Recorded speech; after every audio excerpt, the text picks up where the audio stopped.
Well, welcome to the very first episode of SaaS-y Mom. I'm Wendy. And I'm Anya.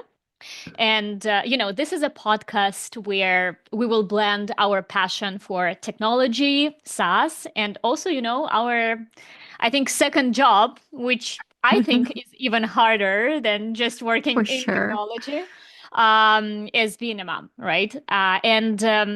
You, Wendy, can congratulate me because I'm now officially a mom. I have a almost 4-week-old newborn.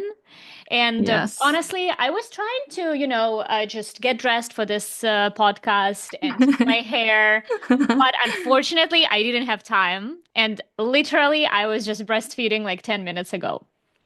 No, I totally understand. Like, I don't even know how you are able to even get dressed and not have, milk do on your hair and your shirts and things like that. Like, how are you actually here? That's the question for me because I remember the first month I had Yeah. what, like literally a few hours of sleep. So you being here and being able to do this podcast, like, I don't know how you do it. Like, you're a super mom. Well, unfortunately, I'm not.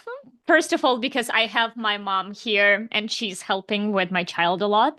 So right now, she basically went for a walk, and Mm. it's a sunny weather here in Victoria, British Columbia. So she went for a walk, and I can have this time to, record this podcast. And honestly, for me, this is a break. Like I know. I really miss my work, independence, and yeah, right now I'm just Yes. enjoying my time here. No, I totally understand what you mean. It's just having that me time is so rare Yeah. when you become a mom, because and then as your kids get older too, they are like always like, mommy, come over here, and then you just don't have that me time. Well, before And we kind of dive into yeah, I mean, into I also wanted to tell you that again, I have just a newborn, but you have 3 kids and you had twins at yeah. a certain moment. So honestly, um, is it madness on my side or is it madness on your side? Because you also work full time. Well, I can definitely tell you it's madness, regardless of what age they are. It's really tough. But with twins, it was crazy. Obviously I didn't know twins ran in my family, but we can discuss that later. But it Yeah, was really just like I had to relive the newborn days, but it was like double double the the problem trouble. and double the diapers and like just so much work. And I seriously I don't recall that period of my time because it's just a blur. It's a shock to the system Mhm. because like we didn't go to school for taking care of a baby. So it was just everything was brand new. Everything was just trying to like figure it out as you're rolling. So yeah, you just kind of roll with it, and hopefully you don't screw up that much, and you live it day by day.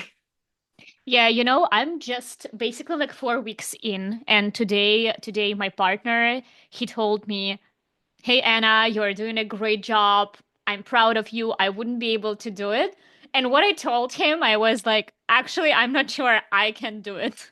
Because honestly, it's a marathon, right? And Yeah. it's every single day. And the exhaustion is next level. And, whenever my friends right now say I'm tired because I worked 8-hour job, I'm like, you should first have a kid.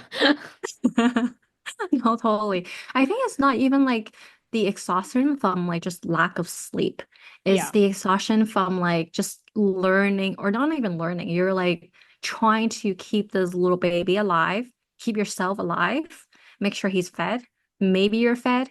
Maybe you can take some time off, even shower. Like it's just so much that you have to learn that it's like so different from before, which is why it is so hard. And unless you become a mom, it's really hard to understand that and appreciate that. And I think that's really the tough thing because you don't go to school for it. You just kind of put into the situation and just run with it. Yeah, I So, agree. Totally agree. anyways, I want to just congratulate you. The fact that you put on clothes and here talking, like that's a win. Okay, I will take it. I will take it. Small wins at a time. Yeah, so but I'm serious. Like all the moms out there, like really like we really don't have it all together. And if we say that we have, then we're probably just lying to ourselves, especially in those early days. We're just taking it one day at a time, and hopefully we don't, yeah, seriously screw up that much. Yeah. I mean, like maybe let's try to now switch and talk a little bit about maybe technology. I guess Yeah. for And like everyone, yeah, And for like every why we started this podcast yeah. as well. Like why did we start this? Obviously this is just a snippet of our day-to-day chats. It's like our Yes. daily struggles and which turn into kind of mom struggles. I think when you were pregnant, you were like, do you have a checklist of things that I can just buy? You were like going full work mode, Anya. You were like, do you have a checklist of this and that, right? Yeah. So it just became like I think when we chatted, it was like, hey, like, a lot of other moms or other women in tech may be going through what we have gone through. And really we're here just to like, chat about what we have went through, our passion, our lessons, our wins, our fails, as a mom. But also as a professional, like a professional that has been working in technology, that has been working in product management, product marketing. We've done a lot of things probably wrong and maybe some things right that maybe other women or other moms could, lean on and learn from. And then, hopefully we can share some of those wins with some of you so it makes your journey a little bit easier. Yeah, and let's talk about you because you honestly is a Wonder Woman for me. You have built like an amazing career while juggling three kids, and obviously, in addition to three kids, you also have a lot of, I bet, like other like routine things like purchasing a house, or organizing a vacation. So, how do you even do it? How do you build your career while managing kids and your life? Well, I don't think I can take, that all the credit. I seriously you have your mom to help when you had a Yeah. newborn. I also had the same. I was privileged. My mom and my parents live very close to where we are. My parents are here, my in-laws are here. So I have a village of people that helps out. As you know, we work in tech, we travel, we work sometimes really long hours when we have to finish up a lot of things and you don't just call off work when you're done at like 5. A lot of times you have to work over hours, and there's a lot of travel, and there's things that you just need to get done, and it might not be during the 9 to 5, like the normal 9 to 5. But obviously, with my family, my husband, like they're so flexible on a lot of their schedule. And the one thing I really can appreciate is my husband can confidently take care of my kids when I'm not there. Hmm. Um, you know, Getting them ready for school. They're not only looking for me to do everything. Like my husband does the same. So just being able to put them to sleep as well. Because I know a lot of, friends that I chat with, like they're the only one that can breastfeed. They're the only one that can feed the bottle. They're the only one that can like put the kids to sleep. They have to wait for the mom to come home. Like I don't have all those, chains tied to my ankle. So my husband has been amazing. So I think I'm super blessed. And also just my parents is able to jump in and help whenever they can. I think that's also have been such a huge help. Yeah, that's really nice. And I always was wondering when you were going to the conferences that our company organizes, I was like, how she can be here, you know? But I guess let's leave these deep dives on motherhood and challenges and wins for later episodes. And I think we will be more structured and more focused later on. Right now, the goal for us is just to introduce ourselves and Hmm. as moms as well as tech professionals. Yeah, we just basically sharing why we started SaaSy Moms as a podcast. Yeah, yeah. So like I said before, is Anya and I worked together for how long now? Like 4 or 5 years. And obviously we have our daily struggles with our work, but it's also like personal, like, a woman in tech. We are in a technology world is, a lot of time is, male dominated. So some of the struggle that we have as a woman that we chatted about, like work, management, team, things like that. And then just kind of like we built a bond, just over like the challenges that we had. And we just wanted to kind of share some of those learnings that we had. And that's really why we started SaaSy Mom. And then we added another title to our, daily job, a mom. Hmm. And that comes with its own, struggles, especially when you're a working mom. So that's really why we started. But just a quick backstory on why SaaS and, the name. So I personally been working in the SaaS world for over a decade. But funny enough, it's kind of interesting because I didn't study business. I actually came from a science background. That's kind of all I knew when I was going to, post-secondary. I did actually a joint major in microbiology and biochemistry and business. Thank goodness for that little bit of business that I did because that was the only thing I loved. Because the first job I did was about a technology firm. Um, it was good.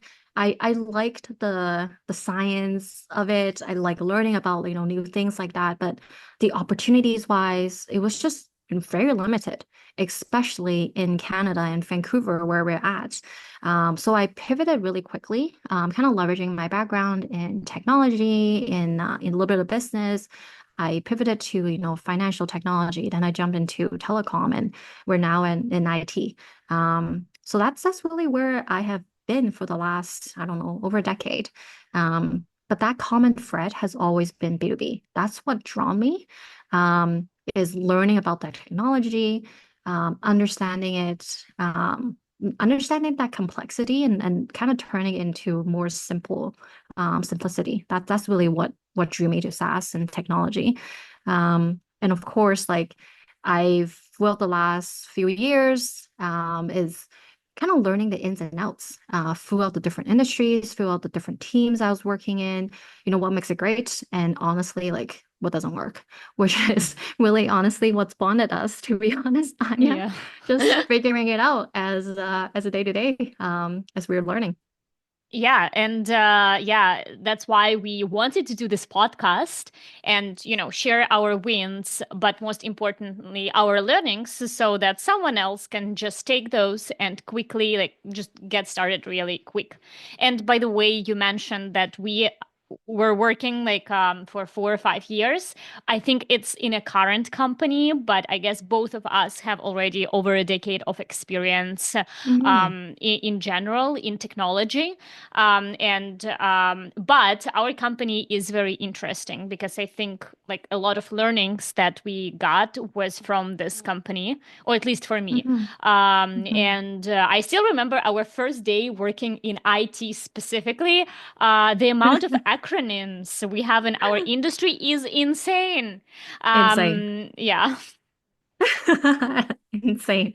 I don't think I've ever worked in a company where we actually created a dictionary yeah, of terminologies that we use both externally and internally. yeah. Like our externally customer industry interview, like the terminology is already a huge amount, but we internally abbreviate every single thing. Like Yeah. it's crazy. Yeah, I remember they first like the first like in our job, like I came in and they like I think I got the first task is to do competitive analysis. Not only did I have no knowledge about the industry itself, but also this terminology and acronyms. Like it was pretty challenging task. I remember you helping and like editing a lot and really like helping me, even though you were in product marketing and I was in product managers. I still appreciate that. Well, yeah, like when we started, it was a small team. It was like Yeah, what, like three, four of us. Now, yeah, like our product management team or larger product marketing team is like probably total 200. yeah. So it's a huge change, right? I think when we were a small group, we were able to like, just chit chat a little bit more. Now there's like more of a structure and um, like I think is interesting that we both actually started at this organization as individual contributors, Yeah. right? We started here kind of learning the rope, learning everything. We were doing everything. And we kind of climbed our way up to lead product management and product marketing. And it's not just a product anymore, it's like a portfolio Yeah. of solutions. So it's truly been a ride. And this is really the reason why we thought there's so much learnings that we had that Hmm. I feel like, or we feel like, there should be some things that we can share that other people can leverage and take on and leverage it in their day to day. Yeah.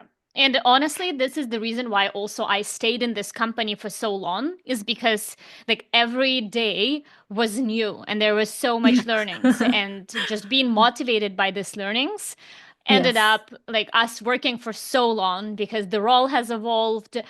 We grew from individual contributor to becoming a manager, and then also new products were given to our portfolio. So it was Oh, yes. every time like learning new industry in a certain sense, learning new customer, doing new Hmm. research. So that was definitely exciting.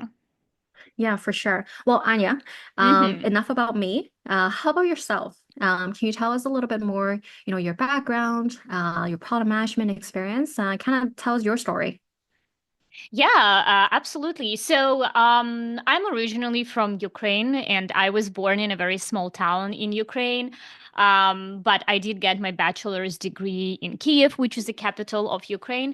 But similar to kind of yourself, I never envisioned completely like my uh, career in technology, just because technology was not as developed back in Ukraine, and I don't think product management is still, even right now, product management is big in Ukraine. I would say it's much more developed and more formed as a profession here in North America, right? So I just did my bachelor's degree in business, and I started working in a company which was producing dairy products. And by the way, I worked in a department of the infant formula. And Oh. yeah, yeah. So I know a lot about like formula, like for newborns. And I was managing their CRM system there, right? And then over time, I moved to a different department to a different company, sorry, which specifically was a building software. But I was working in the mergers and acquisition department. I met some of the people there, like investors, and they wanted me to launch a product. And I ended up working with them on two launches. I launched two product. One of them was a true disaster, I can tell you. It was Well, really, really bad. we're in tech. Everyone has that one disaster product, I'm sure. So maybe we Yeah, can get into it. I would love to learn more because I've never heard about this either. So, yeah, well, yeah, like everything I did was wrong. Then I launched a second product, and the second product was much better launch, but I still realized that, hey, I need to learn. I really like launching products. I really like building things from scratch and see these results. So I knew I need to be in product management, and this is how I moved to Canada in 2016. I had my master's degree here in digital media, and then I worked in a telecom industry. And so I worked in TELUS, which is our telecom provider here in Canada. And then I, moved to work in B2B. SaaS mhm. in our current company in IT. In our company, as you already mentioned, I also started as an individual contributor. I moved to a director role, and like now I'm really passionate about Mhm. prioritization, which I think is a core of product management and people management. So, Yeah. No, that's amazing. I think I probably was similar to you. So I never really understood what was product marketing when I was, mhm, initially just starting out working. And what I was actually doing, like just general marketing. I was doing campaigns, I was doing demand gen for a little bit, and various number of marketing. Actually, I was working in a fintech company where they had a specialized role in product marketing, and I saw that the person that was working in it was kind of taking stuff like from beginning to the end, and I love mhm. that. Just seeing Nice. like Yeah. your projects come to fruition. And that's what intrigued me. And like I think through that, gave me the insights on like, okay, where I want to take my career. I can go, we can probably talk a little bit more about that. It's like how I transitioned from like a general marketing to a Yeah. product marketer because I didn't really have that experience, coming in. So that was kind of interesting. But speaking with about prioritization, Yes. because My I favorite. know I know for a fact because we are in a lot of meetings with a lot of salespeople, Yes. sales engineering, people that does demos, and whoever that you can name. They always come to product management, especially you, with a Yes. wish list. Because everyone thinks that having that extra feature can make them a better seller. Having that extra feature can help me close that deal. Um, but it's not always that simple, right, Anya? I mean, it's absolutely not simple because even if you give them this extra feature, guess what? Immediately, even before the launch of this extra feature, they now have another feature which will help them to close the deal. This feature just becomes completely irrelevant. So I think this is the biggest mistake that a lot of product management do, and a lot of job descriptions too. They don't kind of outline this prioritization and focus that product managers should have. You know, and my mission here is to talk about it because I think that the product management role is not to think about features and to do what customers want to do, even though it is part of your job, right? I think at the end of the day, my mission here is to explain to everyone how can you be business oriented and how can you combine financial outcomes for your organization or product with product management, right? Because it's very hard to quantify product management impact, and it's very hard for, I think, an like a goal-oriented individual to work in product management because it usually takes year, 2, or even 3 before you can see a real impact and result. But you can see results quickly if you focus on, again, like financial outcome and your business goal rather than just this one little product that you work on. And I guess this is what I want to talk about as much as I can during this podcast. No, I couldn't agree with you more. I think it just become apparent as I'm like working with you more and more as well. It's like, yes, we do launch features. Don't get us wrong, Yeah, because that's, part of our favorite thing to do, and just exactly. hearing, like raving customer feedback, right? But how do those features or launches, contribute to the overall, business goals? Like obviously we are servicing our clients and all that. Sometimes it's not as a one-to-one like that, as well. And like you said, it's so hard to measure sometimes. And even for product marketing, a lot of people think it's all about using these fancy words. But I actually personally think it's a complete opposite. It's really truly understanding your customers and the market you're in. A lot of people say, "Oh, you're marketing. You must have like the best words. Like you must have the best writing." I'm like, actually, frankly, I don't. I don't. The best part of marketing really comes from really hearing out your customers, your market, paying attention to actually how they talk about your products, and actually use that insight to find more customers like them. Is seriously became a pet peeve of mine when people think product marketing is all about using fancy or jargon, and really is really leveraging what your customers are saying, why they're finding value in the product they're using, and then leveraging that and creating messaging and positioning that can help you find customers or prospects that are similar to them, because obviously they all have a similar challenge. So being able to leverage that, what your existing raving fans of your product are saying, and then projecting that to your target audience who are very similar, that's how you can get these prospects to act on and actually move to be an active user of your solution.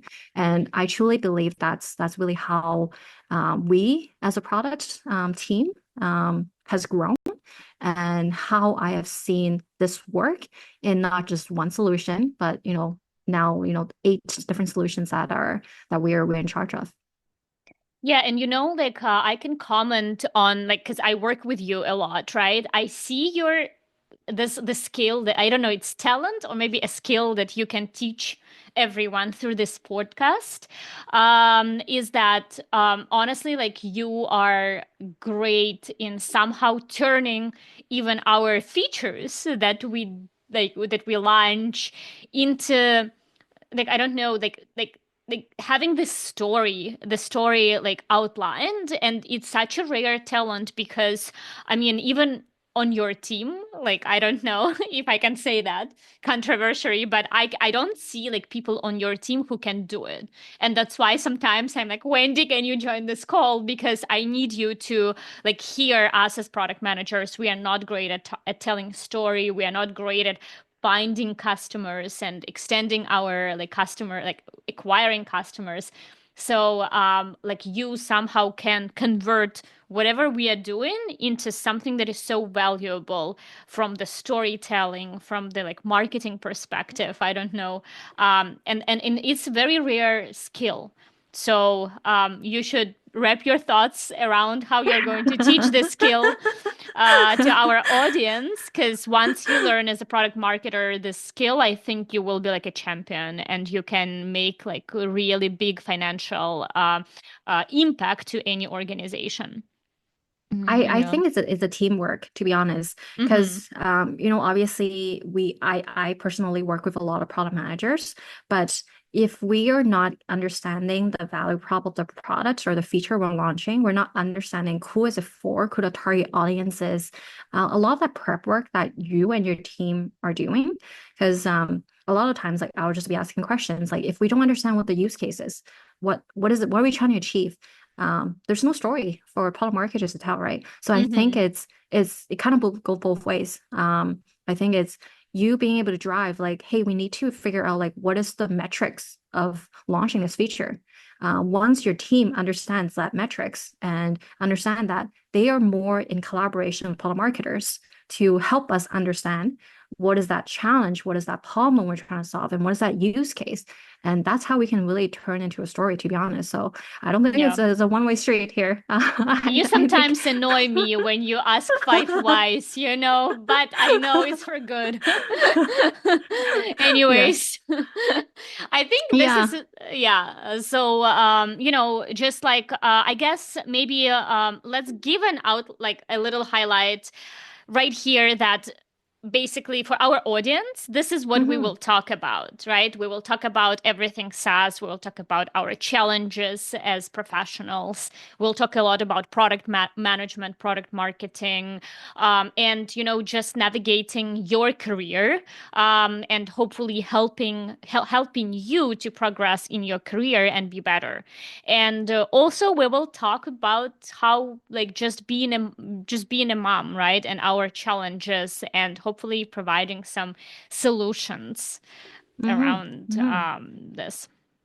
Yeah, for sure. And then we'll end each podcast with a segment like we're calling it SaaSy Struggles. Yeah. So in this segment, we'll like to just highlight our number one struggle this last week, in our job as a team lead or as a mom.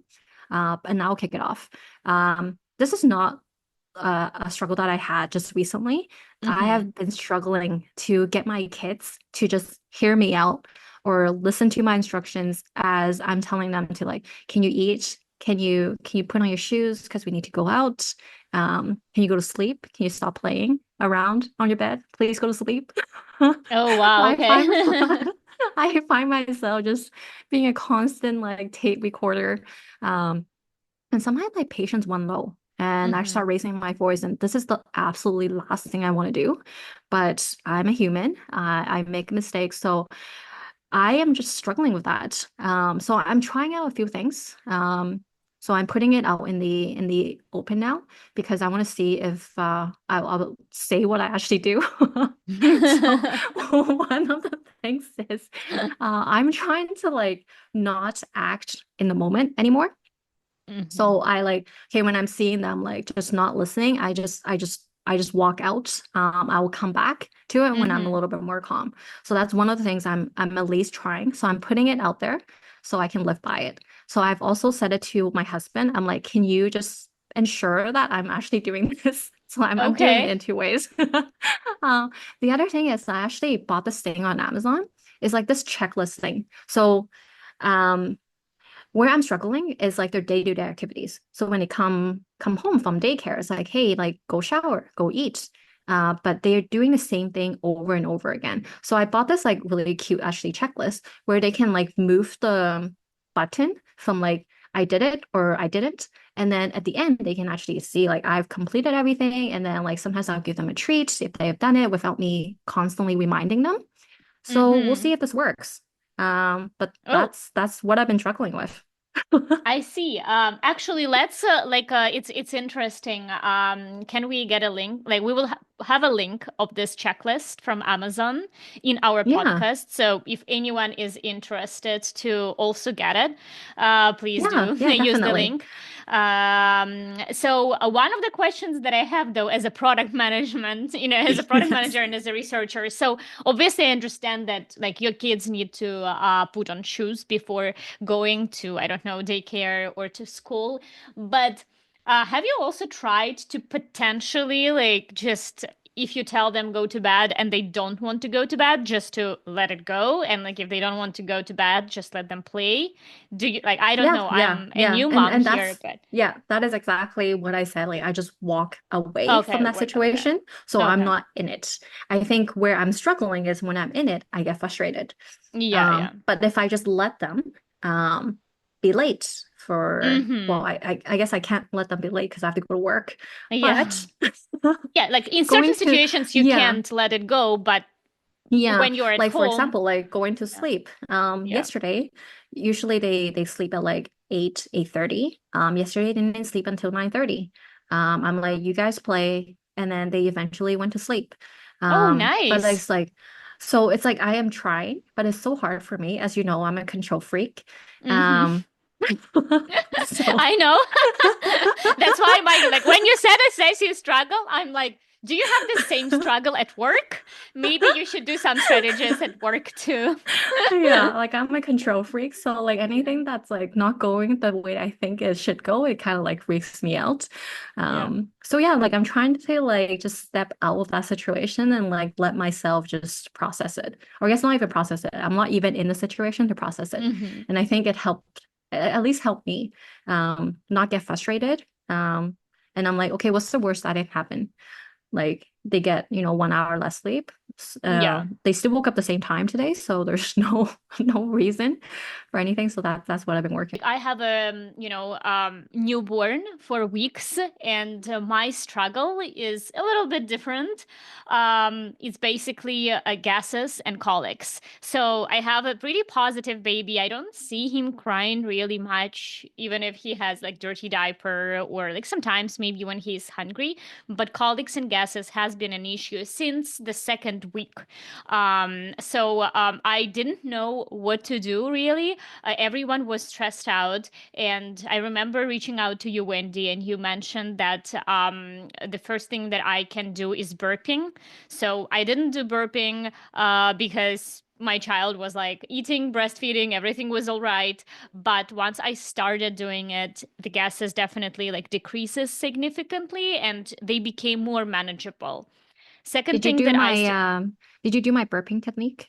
yeah, yeah, yeah. So because I wasn't like I was still postpartum, was not able to do it. My actually I made my partner do the squatting. So like at 2 a.m. when I was breastfeeding, like my partner was just like squatting with a baby, and I said, "Well, that's good. You have a lot of exercises right now.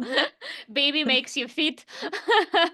So definitely, yeah. Like I think the technique is just putting your baby very high up and like putting and pressing on the chest like a little bit and then doing squats so he gets like this air out, which was pretty funny. But it does work. And then another thing that I started doing was massages.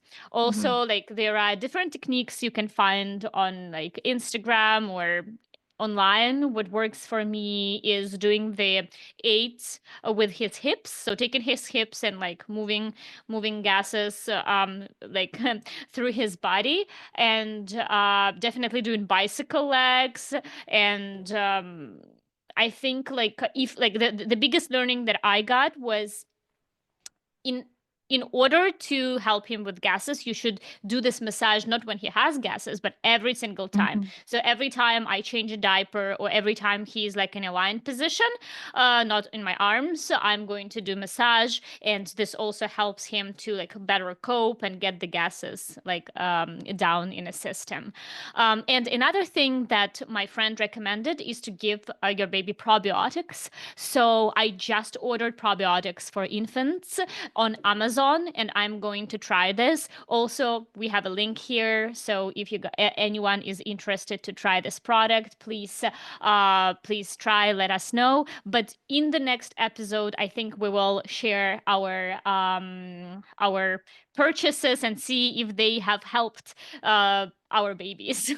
I think in Yes, your yes, for sure. children. Yeah. Well, with that, that is all for our first episode. Thanks for tuning in, and we'll catch you next time on SaaSy Mom. Bye for Yeah, now. thank you. Bye.